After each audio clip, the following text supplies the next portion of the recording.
Let's stay in the realms of sport, and so many things in sport can be used by people to live a better life. Now, if you're a rugby league coach or a professional coach of any sport, you get to learn a lot about life, the highs, the lows. Our next guest, well, he played first grade, he coached Canberra, coached New Zealand, coached Penrith, coached the US national team, also coached the Bradford Bulls in England to success.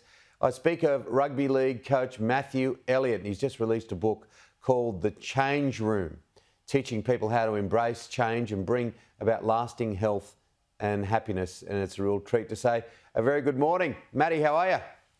G'day, Tim. Good to see you, mate. I'm looking forward to catching up in person.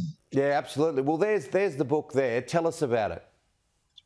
Well, you summed it up perfectly. You know, when you work in elite sport for a long period of time, you have to sit on the cutting edge of human performance. Otherwise, you don't sit at the top of the competition, and that's everyone's aspiration. And what I learned when I came out after coming back from New Zealand, I started doing individual coaching. I learned the word high performance is a bit of a trick word. It really should be human performance, because what works for an athlete will work for you.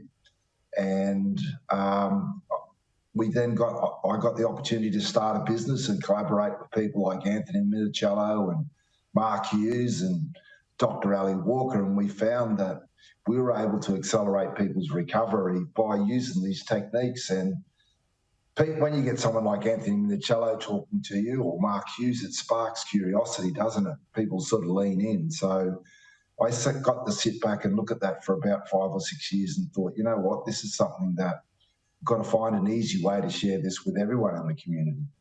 Coaching first grade rugby league is not easy. And look, I covered a lot of your career as a coach and interview at times where it was difficult because you see the highs and lows. I mean, people talk about success in life as that sort of intersection between inspiration and perspiration. And it's simple, but it's true.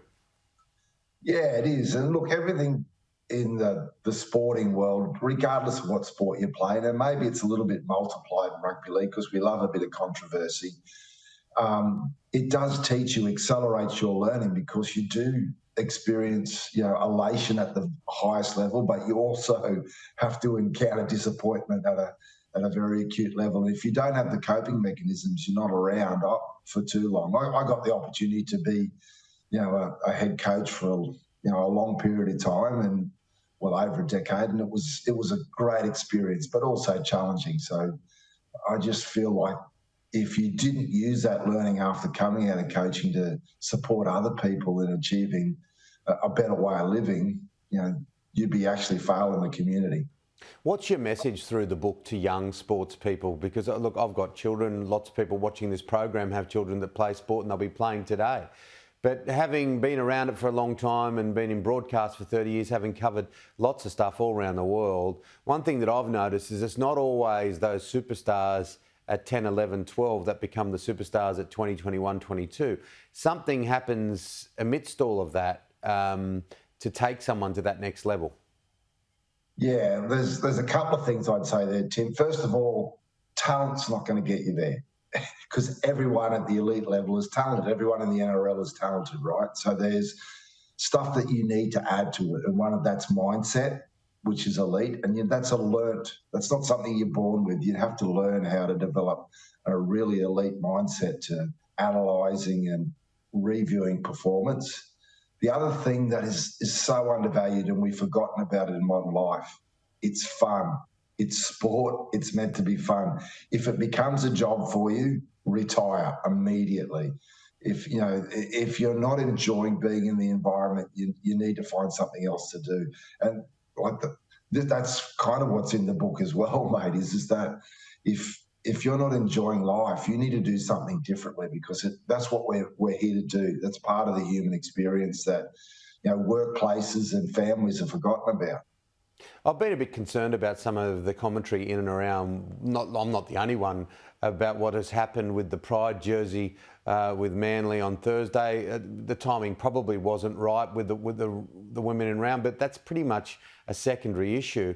But some of those that are saying, oh, we shouldn't get political, we shouldn't get messaging, it's almost embarrassing that people say this, because that is what it's all about, isn't it? It's about playing elite sport, but it's also about helping and messaging, and that's what your book's about as well. Yeah, and you know what? That's a good issue to discuss. And look, I've probably been around just a touch longer than you, Tim, but only just a touch, mate. Just a touch. And what you find as you move through life a little bit further is that if you want to, belief systems are different. And if I want to have an argument with you about you being wrong and me being right about my beliefs and your beliefs, it's a waste of time. What I prefer to do is put our attention into what the jersey was about.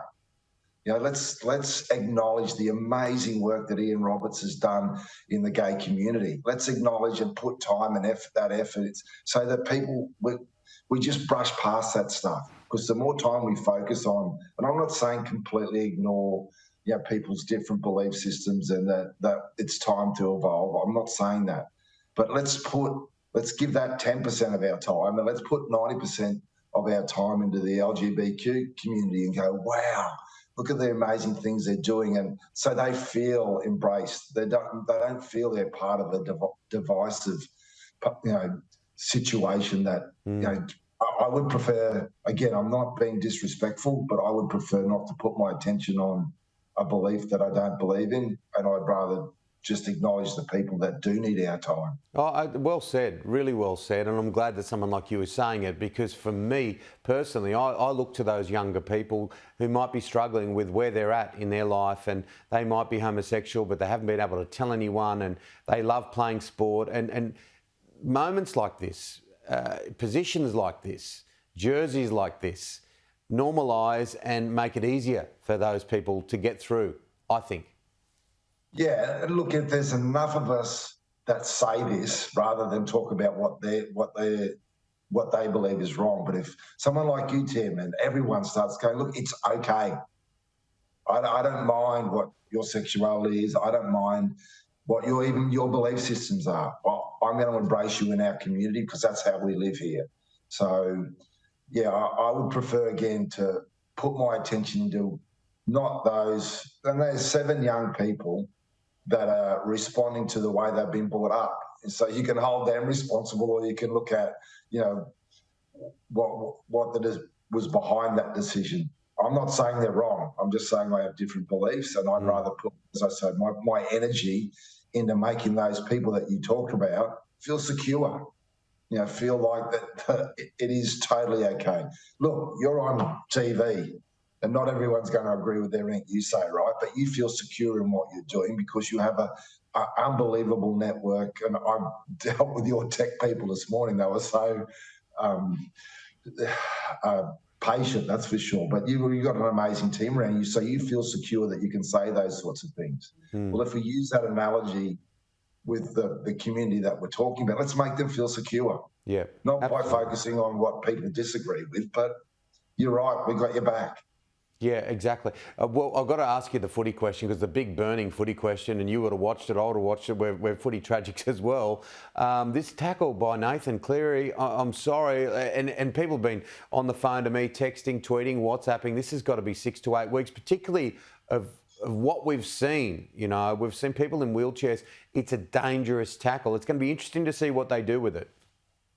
Yeah, like from a technical point of view, Tim, about 95% of the tackle technique that he executed there was spot on. It's just the last bit of the movement, as we saw there. Yeah, Nathan's he's going to have some time on the sideline. 6 to 8 weeks, I think. I don't know if that will be the case. There's been some precedents set earlier in the season that would probably suggest he'll get, 4 to 5. And if you have a look at his response there, he's not in denial. He owned that mistake he made straight away. So I have respect for that, that's for sure. And he missed the beginning of the season and he came straight back in, refreshed. And I guess that from a Penrith side of things, that's the approach that he's going to have to take is that I'm going to use this as a benefit. and Penrith are going to get the opportunity to build some depth. But you're right, mate. He's going to spend an extended time on the sideline. Yeah, and it's levels out the competition, that's for sure. And that's the thing, it's a constant, isn't it, change. What about these mighty Dragons? You're an assistant coach with the Dragons. Look, I do quite a bit of work with the Dragons. Had the opportunity to host the Team of the Century the other day, which was amazing. A great brand in Australian sport. A big challenge against the Cowboys, the high-flying Cowboys. Toddy Payton's got them really working. Yeah, well, I'm not going to correct you completely there, Tim. I'm actually, I work across the club now, so I'm not on the coaching staff anymore. However, I do have a lot to do with the coaching staff and the players.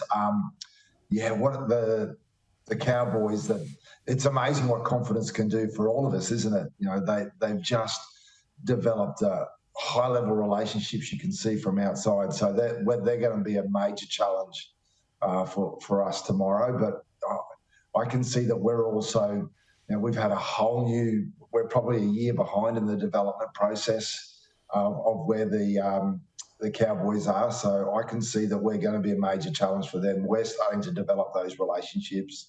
We're starting to develop the continuity across the team that is going to make us a threat definitely at the back end of this season. Yeah, big afternoon tomorrow. All right, there it is, the change room. It's over your left shoulder.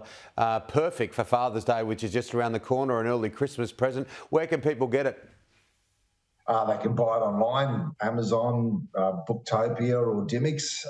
It's also on Kindle as well. So, I really appreciate you having me on. And look, it's a really easy read. I've had people read it in one night, and a lot of people like that are slow readers takes 2 nights. All chapters are about 2 to 4 minutes long to read, and it's a tip-based book. So a lot of the stuff you can use, a lot of the stuff you can go, yeah, no, I'll go to the next chapter.